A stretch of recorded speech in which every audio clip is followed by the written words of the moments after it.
요양보호사 17년. 그런데도 거의 최저임금에서 약간 더 받는 수준입니다. 그리고 기간을 옮기면 경력이 거의 없는 것처럼 취급받습니다. 이런 이야기를 저는 현장에서 정말 자주 듣는데요. 그런데 드디어 이 문제들을 해결할 중요한 제도 변화가 지금 논의 단계에 들어갔습니다. 바로 2026년 표준임금제 도입 가능성 이야기인데요. 오늘은 이 제도가 실제로 나오게 되면 무엇이 달라지고 선생님들 월급이 어떻게 바뀔 수 있는지 쉽게 정리해드리겠습니다. 안녕하세요, 하나신효입니다. 오늘은 요양보호사 표준임금제가 실제로 도입될 가능성과 도입되면 어떤 변화가 생기는지, 그리고 제가 현장에서 듣는 실제 목소리까지 한 번에 정리해드리겠습니다. 영상 시청 전에 구독과 좋아요 부탁드리겠습니다. 여러분, 그렇다면 표준임금제는 왜 나왔을까요? 요양보호사 처음 문제는 사실 어제 오늘 일이 아닙니다. 10년, 15년, 심지어 17년을 일해도 월급이 거의 기본급에서 크게 변하지 않습니다.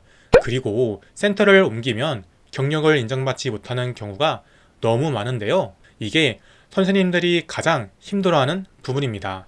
그래서 최근에는 표준임금제 이야기가 정말 많이 나옵니다.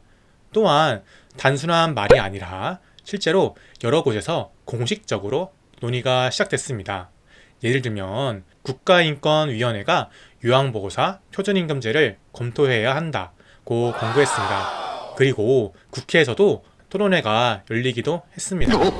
마지막으로 의료 관련 기사에서는 최저임금의 130% 수준으로 올려야 한다는 안까지 나오고 있는데요. 이런 걸 종합해보면 이제 표준임금제가 그냥 아이디어 수준이 아니라 공식적으로 논의가 진행 중인 단계라는 걸 알 수 있습니다. 여러분, 그렇다면 표준임금제가 도입되면 무엇이 달라질까요? 첫 번째로는 최저임금 수준을 벗어날 가능성이 있습니다. 현재 많은 요양보호사 분들이 기본급과 수당구조인데요. 임금제가 도입되면 기본시급 자체가 10%에서 20% 상승하는 모델로 논의되고 있습니다.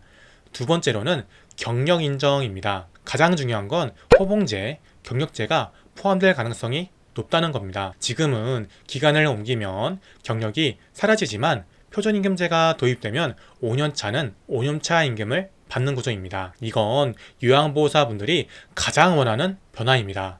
세 번째로는 기간별 임금 격차가 줄어들게 됩니다. 지금은 어떤 것은 시급 12,000원, 어떤 것은 경력이 있어야 13,000원, 편차가 너무 커서 현장에서 혼란도 많은데요. 표준임금제가 들어오면 최소 기준선이 생겨서 임금 자체가 크게 줄어들게 됩니다. 실제로 제가 알고 지내는 7년차 요양보호사 선생님은 표준임금제 이야기를 듣고 이렇게 말했습니다. 경력 인정만 제대로 돼도 이 일 계속할 수 있어요. 그런데 5년, 10년 일했는데도 똑같은 시급이면 너무 속상해요. 또 다른 제가 요양 선생님은 이렇게 말했는데요. 표준임금제가 되면 이직할 때도 불안하지 않을 것 같아요. 지금은 센터 옮기면 경력이 사라지니까요. 즉, 요양보호사 분들이 가장 원하는 건 많이 올려달라기보다는 경력과 노력의 정당한 인정입니다. 그럼 실제 도입 가능성은 어떨까요? 현재로는 2026년에서 2027년 사이가 가장 유력합니다. 왜냐하면 인권위 권고까지 나온 상태이며 국회, 토론회 단체의 요구가 매우 강합니다. 또한 정부가 돌봄 인력난을 심각하게 보는 중입니다. 마지막으로 2026년 통합돌봄 본사업 확대 예정이기 때문입니다. 즉, 정치, 정책, 현장 모두가 지금 하지 않으면 안 된다는 분위기입니다.